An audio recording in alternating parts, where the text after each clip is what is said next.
Les Baux-de-Provence in the south of France is a remarkable sight. It's a unique stone village perched on a rocky plateau that dates back to the Middle Ages. It went through an important period as a refuge and a fortress. Being up on a hill, it was easy to defend it. And then in the Renaissance days, it continued as a thriving village on the hill. It was then rebuilt in the middle 20th century and renovated and restored. Now it's a great attraction for the visitor. Although the population living inside the old town nowadays is only 20 people, it does get about 300,000 visitors per year, which makes this exceptional site the second most visited monument in the region after the Pope's Palace in Avignon. Les Baux-de-Provence is a small village. It's up on the cliff. Only has one main pedestrian lane and a couple of smaller branching lanes, so you could spend just 1 hour here, but it's certainly worth the time.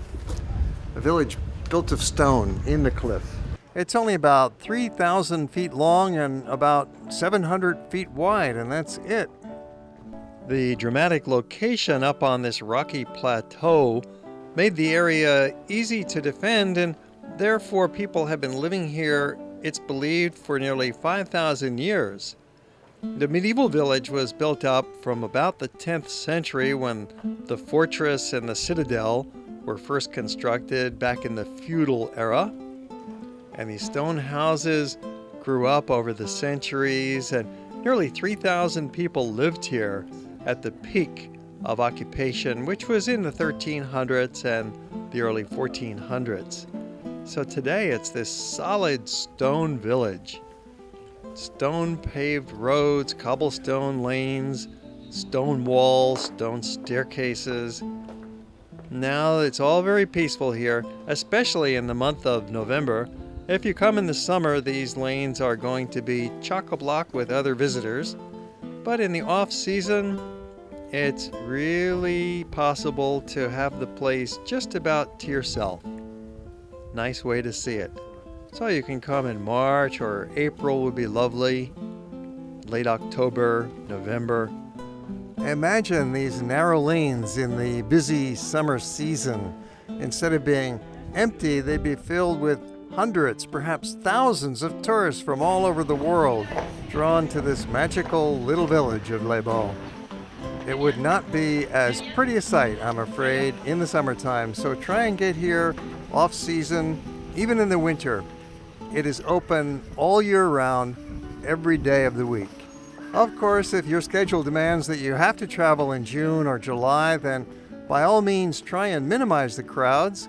You can arrive early in the morning first thing, or come very late in the day is also good with that beautiful twilight lighting. That would be nice. But in the off-season, there is just hardly anybody around, except for the occasional stranger passing by who was a most welcome sight. And of course, you will find always plenty of shops. Anywhere there's tourists, you're going to get a lot of shops. And these are some very nice souvenir shops. Among the traditional items for sale here, you'll see a lot of the Provençal fabrics, the beautiful colors, the light pastels, the yellows, the oranges, the greens. And they have some designs with the olive tree motifs, which is so important to this area. A great item that's much lighter to pack and easy to stuff in your suitcase is potpourri. That's one of the specialties of the area with the flowers that grow here in the south of France. It's a great perfume district. So the potpourri is all local, the fabrics are local, and inexpensive, great little gifts, easy to pack, and it smells great. Now, of course, there's always the t-shirts to buy. That's a popular present. Anything that says Les Baux on it, little models of the town, a cooking apron. You look around in these shops and you're bound to find something that you'll never see at home. It makes a unique gift. There's a great variety of products at a fair price. We found that the prices here were just about the same as in the bigger cities in Provence. So when you see a deal that's attractive to you, Don't hesitate thinking you'll get a better price later. Just go ahead and buy it. There are two sections to visit in Les Baux. The first is the open and free village with its pedestrian lanes and shops and restaurants and old buildings. The other is a paid attraction. You go into the museum and then out onto the site of the Citadel on the plateau, where you can see various artifacts and some of the old buildings and fortifications. Another display is this bauxite-rich boulder. The stone in these hills has a lot of bauxite, so it turns out that in the 1820s, this became an important area to mine for aluminum. And so this precious new mineral was named after the location they found it in. And thus we call it bauxite today. Well, it's interesting to learn some history, learn about the name, do a little shopping. But you'll probably find, like in most visits anywhere, the main activity is just walking and looking around.